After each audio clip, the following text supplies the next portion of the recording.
कांग्रेस के राष्ट्रीय अध्यक्ष राहुल गांधी ने 5 दिन के ब्रेक के बाद शनिवार को धौलपुर में भारत जोड़ो न्याय यात्रा निकाली। 2.5 किलोमीटर के रोड शो के बाद यात्रा मध्य प्रदेश के मुरैना में प्रवेश कर गई है। यात्रा में शामिल होने के लिए राजस्थान कांग्रेस के कई दिग्गज नेता धौलपुर पहुंचे हैं। यहां पूर्व मुख्यमंत्री अशोक गहलोत और पूर्व उप मुख्यमंत्री सचिन पायलट ने राजस्थान सरकार पर कई आरोप लगाए। पायलट ने आरोप लगाते हुए कहा कि इस सरकार में अफसरशाही हावी है। पॉलिटिकल मैसेज जो देना चाहते थे वे नहीं दे पाए। साथ ही राजस्थान कांग्रेस अध्यक्ष गोविंद सिंह डोटासरा और टीकाराम जूली प्रतिपक्ष नेता ने भी राजस्थान सरकार पर आरोप लगाए। यात्रा को देखने के लिए बड़ी संख्या में आमजन शामिल हुए। आपको बता दें कि राहुल गांधी की भारत जोड़ो न्याय यात्रा शनिवार दोपहर को शुरू हो गई थी। राहुल गांधी दिल्ली से हेलीकॉप्टर से धौलपुर पहुंचे। इसके बाद राजाखेड़ा बाईपास से रोड शो की शुरुआत हुई। 2.5 किलोमीटर राहुल गांधी ने रोड शो किया। इसके बाद यात्रा मुरैना जिले में प्रवेश कर गई। मुरैना में राहुल गांधी की भारत जोड़ो न्याय यात्रा का रोड शो किया जाएगा। राहुल गांधी जी का ऐसा जानते हैं कि राजस्थान में आगमन हो गया था, लेकिन यात्रा को कुछ दिन रोका था क्योंकि वो अपने कार्यक्रम के लिए बाहर गए थे।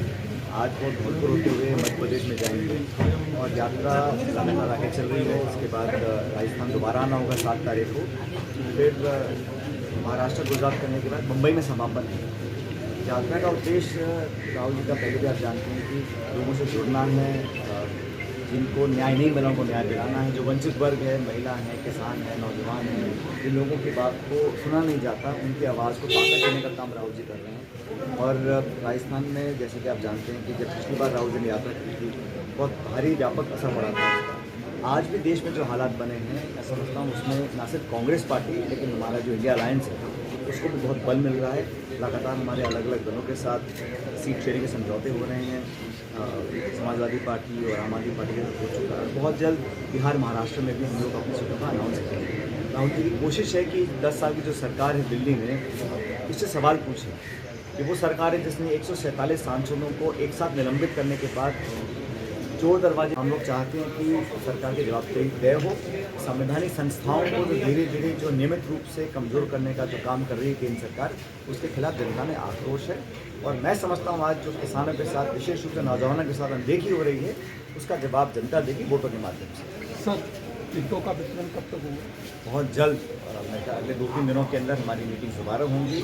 और जो CEC है, कांग्रेस पार्टी में सेंट्रल इलेक्शन जो कमेटी है, वही अंतिम निर्णय करती है कि किस व्यक्ति को कहाँ से लोकसभा का टिकट देना है। और कई दौर की चर्चाएं हो चुकी हैं और बहुत जल्द मुझे लगता है कि दिल्ली से टिकटों के उम्मीदवारों की घोषणा हो जाएगी। विधानसभा चुनावों में जो गलती हुई, क्या लोकसभा चुनावों में देखने को मिल सकती है? चुनाव में हार जीत होती रहती है, लेकिन भाजपा और कांग्रेस का जो जीत का अंतर है वो 1.5% है, तो बहुत ज़्यादा अंतर नहीं था। और ऐसी बहुत सी सीटें हैं जहां पर मुझे लगता है कि कांग्रेस पार्टी को कामयाबी मिलेगी। और भारतीय जनता पार्टी का जो रवैया रहा है, और ये जो भाषण में देखता हूं कि 300 पार, 400 पार, 500 पार, अगर इतना मजबूत भाजपा अपने आप को समझती है, तो फिर तमाम कांग्रेस नेताओं को या विपक्ष के नेताओं को अपने से जोड़ने की क्यों उन्होंने वो जिद पकड़ी हुई है? कहीं ना कहीं असुरक्षा जहन में है, क्योंकि वास्तविकता अलग है। यही 2004 में हुआ था जब वाजपेयी जी प्रधानमंत्री थे, तो इंडिया शाइनिंग का नारा दिया था। इंडिया शाइनिंग करके उन्होंने चुनाव 6 महीने पहले करवाए और फिर सरकार कांग्रेस पार्टी की बन गई थी। आज धरातल पे लोग आक्रोशित भी हैं, असहज भी हैं, बोल नहीं रहे, क्योंकि वातावरण ऐसा बना हुआ है। किसकी छापा पड़ जाए, किसके यहाँ पुलिस आ जाए, इनकम टैक्स आ जाए, ED आ जाए, CBI आ जाए, इन सब बातों से लोग सहमे हुए हैं, इसलिए बात खोल के बोल नहीं पा रहे हैं। लेकिन विपक्ष की एकता को देखकर NDA और BJP कमज़ोर हुए हैं। और हमें लगता है कि आप देखो, इंडिया अलायंस की जो पार्टीज़ का वोट शेयर है वो 65% है। इसको देखकर BJP के अंदर कहीं ना कहीं जहन में खतरा पैदा हो चुका है, इसलिए वो कोशिश कर रहे हैं कि माहौल बनाया जाए। CM भजनलाल का कहना है कि गहलोत सरकार खर्ची की सरकार है। देखिए, मैं किसी पे कमेंट नहीं करता हूँ, लेकिन पिछले 2-1 महीने में जो एक शुरुआती रुझान आता है नई सरकार, कोई भी सरकार जब नहीं बनती है तो एक सकारात्मक और एक पॉजिटिव मैसेज आता है। ये सरकार मुझे लगता है ऐसा कर नहीं पाई, क्योंकि खिंचाव भी है, कन्फ्यूजन भी है और एक प्रभाव जो है, अफसरशाही ज़्यादा हावी है। पॉलिटिकली जो संदेश देना चाहिए था, मोहम्मद वाली सरकार जब बनती है तो एक कॉन्फिडेंस आता है, लेकिन वो बिल्कुल गायब है। और जनता भी से गांव में काम नहीं हो रहे हैं, गाँव में जो विकास के काम सब ठप कर दिए, जांचें हो रही हैं, समीक्षा हो रही है, निरीक्षण हो रहा है, लेकिन काम नहीं हो रहा। घोषणाएं हो रही हैं, अब पानी को लेकर राजनीति की जा रही है, अलग अलग समझौते कर रहे हैं, लेकिन राजस्थान के हितों की रक्षा कौन करेगा? चुनी सरकार को करना चाहिए, स्पष्टता से बताना चाहिए, पारदर्शी तरीके से बताएं कितना पानी मिल रहा है, कितना मिलेगा। अब सिर्फ धन्यवाद हो रहा है, प्रचार हो रहा है और प्रोपेगेंडा हो रहा है, लेकिन पब्लिक सारी बातों को देखेगी। हम सब हैं ही और सारे के सारे लोग चलेंगे, यहाँ के जनता चलेगी, कांग्रेस के कार्यकर्ता चलेंगे, जो एनजीओ चलाते हैं वो चलेंगे, आम जनता राहुल गांधी जी के साथ चलेगी। और उसके बाद में मध्य प्रदेश में हम जो फ्लैग हैंड ओवर करने का जो कार्यक्रम है उसमें हम शामिल होंगे। सर, यात्रा का रेस्पॉन्स कैसा मिल रहा है? शानदार मिल रहा है भाई। जो मुद्दे हैं वो जो युवा के, किसान के, रोजगार के, श्रमिक के, महिला के, भागीदारी के, ये पूरे देश के लोगों की पसंद बन रहे हैं। लोग ये कह रहे हैं ये प्रमुख मुद्दे थे जो मोदी जी ने वादा किया था 2014 में। इन सब मुद्दों के ऊपर युवा के लिए रोजगार का उन्होंने कहा था, किसान की आमदनी दोगुनी करने की बात की थी, महिला के मातृशक्ति के सशक्तिकरण की बात की थी, किसान की आमदनी दोगुनी करने की बात की थी और सबका साथ सबका विकास का नारा दिया था। तो आज वो सारे के सारे जो बातें हैं वो गौण हो गई हैं और चुनाव लड़ने के लिए केवल नए मुद्दे तलाशते हैं, जिन मुद्दों से जनता का कोई सरोकार नहीं होता है, भ्रमित करने का काम करते हैं लोगों को और मुद्दों से ध्यान भटका करके हिंदू मुस्लिम ध्रुवीकरण और इसी तरीके की राजनीति करके और वो अपनी वोटों की फसल काटते आए हैं। लेकिन अब जनता समझ गई है और पूरे देश में एक वातावरण बन गया है कि मोदी जी जो 70 साल का हिसाब मांग रहे थे वो 10 साल का हिसाब नहीं दे रहे हैं और मुद्दों की बात नहीं करके और मुद्दों से ध्यान भटकाने वाली बातें ज़्यादा करते हैं। तो अब एनडीए नहीं चाहिए, इंडिया चाहिए। सर, जल्दी लोकसभा चुनाव भी हैं, ऐसे में कांग्रेस कितनी मजबूत नजर आ रही है? अच्छी मजबूत नज़र आ रही है। इंडिया अलायंस की सरकार बनेगी और एनडीए की सरकार का खात्मा होगा दिल्ली से। टिकटों का वितरण कब तक?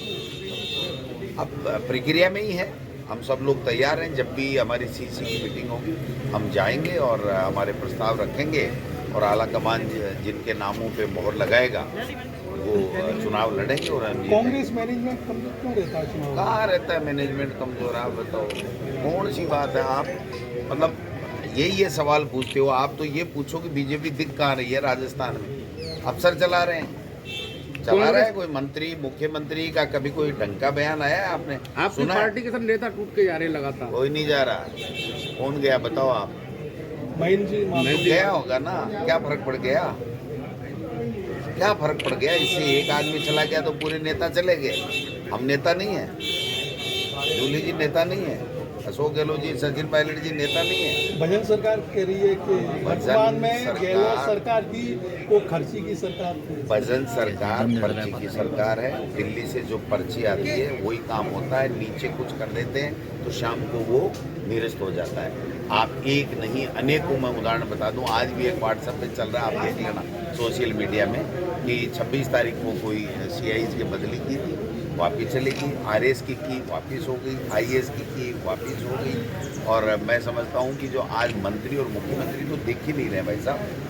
ये जो 2 MOU की बातें कर रहे हैं ना, ये लोगों के साथ छलावा है, धोखा है, ERCP के नाम से धोखा है। पानी नहीं मिलेगा, 3510-15 MCM जो पानी मिलना था वो किसी सूरत में कभी नहीं मिल पाएगा। इस MOU से केवल चुनाव में वोट बटोरने के लिए किया है।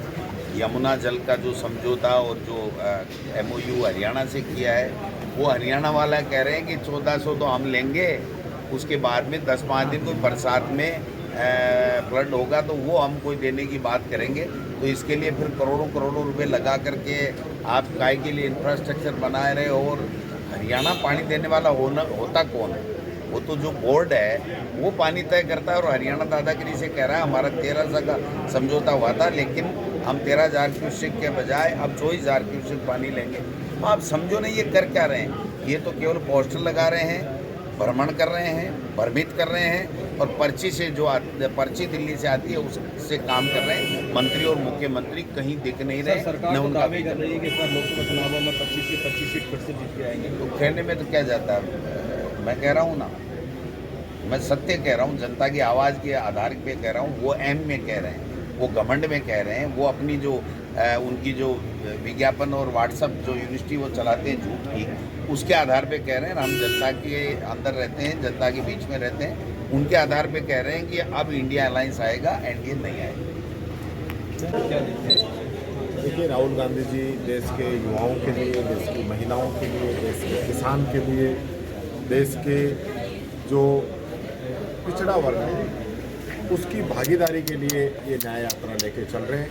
न्याय यात्रा का ज़बरदस्त रिस्पॉन्स पूरे देश के अंदर मिल रहा है, उससे बीजेपी घबराई हुई है और हमें खुशी है कि अभी ये यात्रा आज हमारे धौलपुर से होकर मध्य प्रदेश के अंदर गुजरी। सर, जब आप यात्रा में लगातार चल रही है, इसमें क्या कितना रिस्पॉन्स जनता का निकल के आ रहा है? आप लोगों से बराबर हो रहे हैं, क्या लगता है आपको सर वो चुनाव को देखने? देखिए, पहली बार कोई ऐसा नेता है जो जनता के बीच में जा रहा है।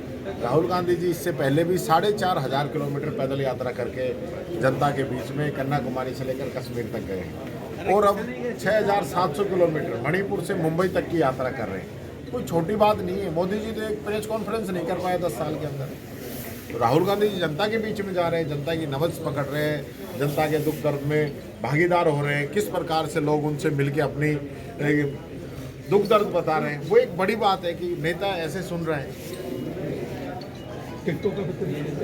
जल्दी करेंगे, तैयारियां पूरी है। बीजेपी जो है, बीजेपी की जो स्थिति है वो ठीक नहीं है। 400 पार की बात करने वाली सरकार जो है वो लड़खड़ा रही है। इनका जो विजन था वो जनता की समझ में आ चुका है। विजन के नाम पे सिर्फ टेलीविज़न है इनके पास। और सही बात मैं कहना चाहूँगा, जो मुद्दे इन लोगों ने आज से पूर्व के दोनों चुनावों के अंदर लिए, क्या अच्छे दिन आ गए? क्या किसान की आमदनी इन लोगों ने दुगनी कर दी? क्या 2 करोड़ युवाओं को रोजगार दे दिया? ये सारी चीज़ें पूछेगी जनता अब की बार, क्योंकि पिछले चुनाव में तो पुलवामा को लेके आ गए और पुलवामा की वजह से देश के शहीदों के नाम पे इन लोगों ने वोट मांगे और उसके बाद सत्ता के अंदर बैठे, जबकि आज तक ये नहीं बता पाए कि पुलवामा के अंदर वो RDX कहाँ से आया था। अब राम मंदिर की बात करें, अब जनता सब जानती है, राम मंदिर पहला थोड़ी बना है। 370 का मुद्दा भी सर बढ़ाने वाली है बीजेपी। नहीं तो यहाँ क्या उस चीज़ का 370 ठीक है, वहाँ जो उन्होंने किया है, लेकिन यहाँ जो 2 करोड़ युवाओं को रोजगार की बात करते थे वो तो उसी से काम चलेगा ना।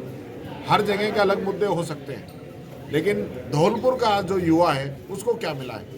राजस्थान के 25 के 25 सांसद जिता के भेज दिए, ERCP 5 साल के अंदर लेके नहीं आए। मोदी जी 2 बार झूठी घोषणा करके गए बड़े बड़े मंचों पे। राजस्थान का जल शक्ति मंत्री है, उसके बाद में एक पैसा खर्च नहीं। आज धन्यवाद लेते घूम रहे, किस चीज़ का धन्यवाद है? MOU दिखा दिया कि इन लोगों ने MOU जनता को बताएं कि क्या MOU किया है।